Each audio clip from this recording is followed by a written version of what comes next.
Mas maliwanag dito. Oh, kakain muna ako ng mabilisan. Ayan.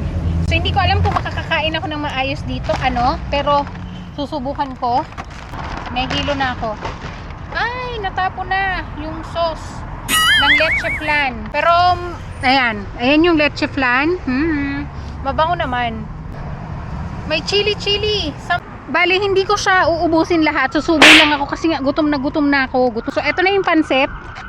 Charan! Pansit Canton! Ayan! Kain na tayo! Ayan, wait lang.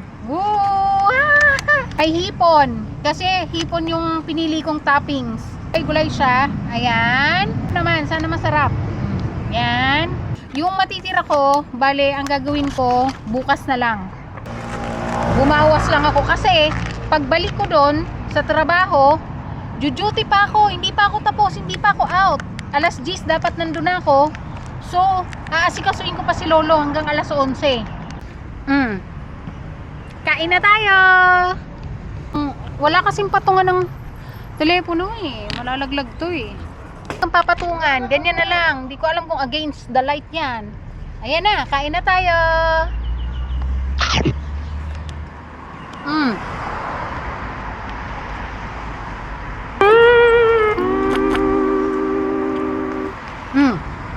Yung noodles, yung sarsa, lasang pork.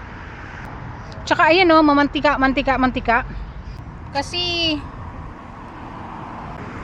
ayan, busy na yung kalsada ngayon kasi pabalik na yung karamihan. Marami namang tao kaya hindi nakakatakot kahit lagpas alas 9 na ng gabi. Ito yung leche flan. Bali, walang spoon eh. Kaya kukurot lang ako ng konti. Ayan, isang ganyan lang. Tapos na akong kumain. Ganun talaga minsan. Pahinga lang ng konti. Anong oras? So, tara, let's na. Tatawid na ako at pupunta na dun sa store para makabili na ng Coca-Cola. Ay. Yung ibang store, pag Sabado, nag-o-open pa rin kahit late na. Lang. Dito yung cola sa loob. Cola. Hey.